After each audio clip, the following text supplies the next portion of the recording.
sebagai akibat daripada satu kup PKI yang gagal pada tahun 65, memang ada daripada tahanan-tahanan daripada Partai Komunis Indonesia itu. Golong B adalah mereka yang salah, akan tapi mengenai bahan pembuktian untuk diajukan pada pengadilan kurang meyakinkan.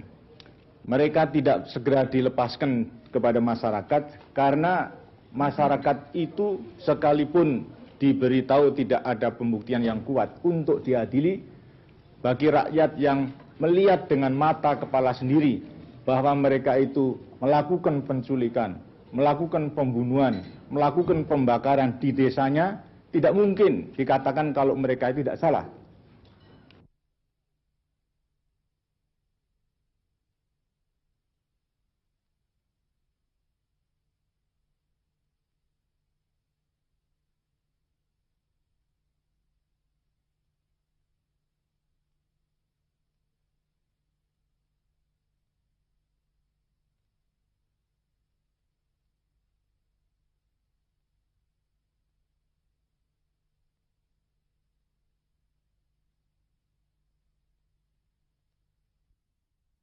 Assalamualaikum warahmatullahi wabarakatuh. Om Swastiastu, Namo Buddhaya, salam kebajikan bagi kita semua.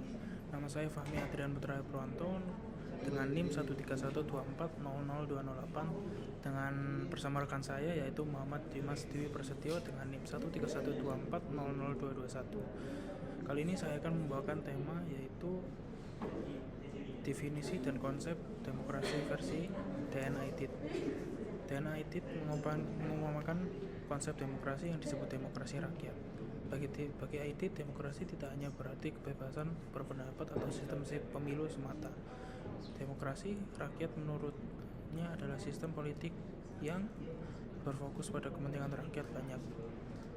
Demokrasi ini harus bertujuan untuk melindungi dan memajukan kepentingan rakyat, khususnya kelas pekerja, petani, dan masyarakat miskin, berupaya mencapai keadilan sosial. Demokrasi rakyat harus memastikan bahwa sumber daya negara dan hasil kemakmuran ekonomi dapat dinikmati oleh seluruh rakyat, bukan hanya elit atau kelompok tertentu. Yang ketiga adalah berfungsi sebagai alat perubahan. Dalam pandangan ITIT, demokrasi harus menjadi sarana untuk membawa perubahan sosial dan ekonomi yang berpihak pada rakyat. Dengan kata lain, bagi ITIT, demokrasi yang ideal adalah yang benar-benar memberikan kuasa kepada rakyat untuk mengontrol sumber daya alam atau seisinya, terlibat aktif dalam pengambilan keputusan, serta menikmati hasil pembangunan negara itu sendiri. Ya, dan saya akan menjelaskan yaitu prinsip-prinsip demokrasi yang diusung oleh ITIT. Keterlibatan aktif rakyat dalam pengambilan keputusan. ITIT percaya bahwa dalam demokrasi sejati, rakyat harus terlibat aktif dalam setiap proses keputusan politik yang mempengaruhi kehidupan mereka.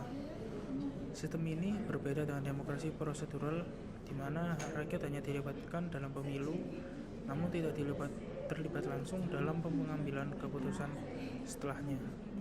Dalam konteks ini, ITIT mendukung ide demokrasi yang partisipatif, di mana ada peran rakyat yang kuat dalam menyuarakan kepentingan mereka dan mempengaruhi kebijakan. Keadilan sosial sebagai tujuan utama. Bagi ITIT, demokrasi harus mengarah pada keadilan sosial. Ini berarti demokrasi tidak hanya memberikan kebebasan, tapi juga memenuhi kebutuhan dasar rakyat. Demokrasi yang berorientasi pada keadilan sosial memastikan adanya pemerataan akses terhadap pendidikan, kesejahteraan pekerjaan, ekonomi, dan kesejahteraan ekonomi. Yaitu yang selanjutnya adalah pendidikan politik.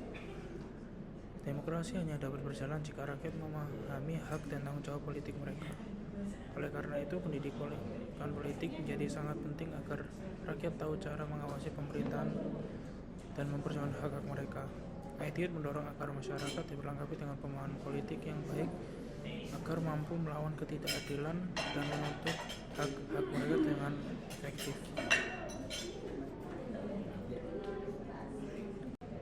Nah, di sini saya akan meneruskan tentang penjelasan dari saudara Fahmi, yaitu tentang tantangan demokrasi dalam konteks modern jika kita melihat pandangan DNA ITIT. Banyak aspek dari demokrasi rakyat yang ia bayangkan masih menjadi tantangan dalam demokrasi masa kini. Berikut ini beberapa contohnya. Yang pertama, keterlibatan rakyat yang terbatas. Demokrasi modern sering dikritik sebagai demokrasi prosedural, di mana partisipasi rakyat hanya terjadi selama pemilu, namun tidak pada proses pengambilan kebijakan sehari-hari. Padahal, idealnya rakyat harus tetap terlibat dalam proses legislatif, pengawasan pemerintah, dan penetapan kebijakan. Meskipun sudah ada upaya melalui media sosial dan teknologi digital, banyak suara masyarakat yang belum sepenuhnya terwakili, terutama dari kalangan masyarakat marginal. Kesenjangan sosial dan ekonomi, keadilan sosial yang Aidit perjuangkan masih menjadi tantangan besar. Demokrasi seharusnya membawa kesejahteraan bagi semua lapisan masyarakat. Namun, kesenjangan ekonomi yang tinggi masih menjadi masalah global.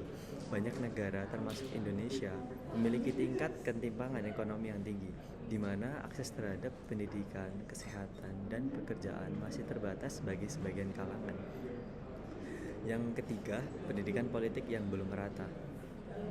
Pendidikan politik adalah kunci agar rakyat bisa menjadi aktor dalam demokrasi yang sehat. Namun, masih banyak wilayah, terutama pedesaan atau daerah dengan tingkat pendidikan rendah, yang tidak memiliki akses terhadap pendidikan politik.